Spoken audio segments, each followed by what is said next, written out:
important, et je profite de votre plateau pour lancer un plaidoyer, que le monde entier se tourne vers cette région qu'est le Sahel. Le Sahel, la zone des 3 frontières, les 3 pays, ça fait à peu près 69 millions d'habitants. L'Ukraine à côté, ça fait 43 millions d'habitants, un peu plus de 43 millions d'habitants.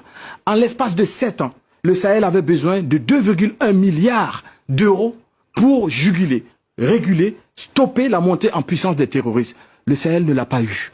En l'espace de 2 mois de conflit russe, le G7 et l'ensemble de l'Union européenne ont mobilisé près de 13 milliards d'euros pour l'aide humanitaire en Russie. Et encore, asseyez-vous, madame, je vais vous dire une chose. Jamais un conflit n'a mobilisé autant de dons en armement, de facilité en acquisition de munitions et d'armement pour un seul pays en l'espace de si peu de temps, alors que là, le Sahel crie au secours, cherche à s'armer, à s'outiller. Les armées du G5 Sahel cherchent à se doter de moyens beaucoup plus puissants, mais malheureusement, il y a des difficultés sur son chemin. Il est important que l'on comprenne tous ensemble que tant que le Sahel ne sera pas en paix, aucun pays, aussi loin soit-il, ne sera en paix.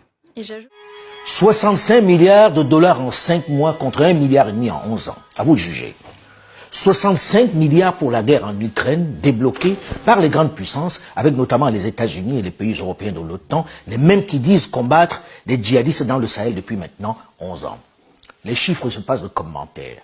Mais dans le même temps, de quel droit peut-on blâmer quelqu'un qui dépense son argent à sa guise? Qui le donne à qui il veut? C'est son argent et il n'a pas à rendre compte à quiconque lorsqu'il fait ses choix, lorsqu'il définit ses priorités, ses actions. C'est humain. Que ceux qui en Afrique, dans les administrations, dans les universités, dans les écoles, croyaient toujours aux grands discours sur l'égalité, la justice, l'équité, la morale, la solidarité, l'amitié dans les relations internationales se réveillent. Le rêve a assez duré. Les discours d'un monde de bisounours doivent s'arrêter. La réalité est là. En quelques 2 ou 3 ans, les sacro-saints concepts sur l'aide, sur les vertus de la mondialisation, de la solidarité et de l'équité ont clairement montré leur obsolescence. Avec d'abord la pandémie de la Covid-19, où chacun s'est d'abord occupé de lui en fermant ses frontières, et en fabriquant ou en achetant en priorité des vaccins pour sa population. Puis maintenant, la guerre en Ukraine, où clairement les grandes puissances ont déployé comme jamais les moyens, ont sorti ostensiblement leur chéquier pour aider leurs protégés. Celui qui symbolise leur idéologie, la tête de pont de leur stratégie de conquête vers l'Est. Il est important que vous, jeunes, ne commettiez pas les mêmes erreurs que nous. Jamais, nulle part, un pays n'a été développé par l'aide. Cela n'existe pas dans l'histoire de l'humanité. On entend encore ça et là des personnes qui continuent d'attendre une certaine aide, d'espérer un soutien des grandes puissances qui, dans leur grande humanité, dans leur magnanimité, voleraient au secours de l'Afrique. Soyons sérieux. L'aide ne peut développer aucun pays. Au-delà de l'obsolescence de ce concept un peu infantilisant d'aide, ouvrons les yeux. Soyons pragmatiques.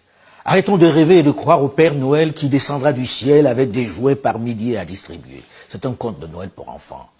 Même si ça fait mal, même si ça pique aux yeux, il faut regarder la vérité en face et savoir qui sont nos alliés et quelle est notre place. L'Occident a ses partenaires privilégiés, ses proches, ceux avec qui elle se sent une proximité culturelle, sociologique et civilisationnelle, j'allais dire. Normal. C'est connu, les oiseaux du même plumage volent ensemble. Nous n'en faisons absolument pas partie. Et on n'a pas à s'en offusquer. Les corbeaux ne volent pas avec les aigles, et les ours ne marchent pas avec les tigres. Les discours contraires sont des mensonges, de la poudre aux yeux pour dissimuler la vérité.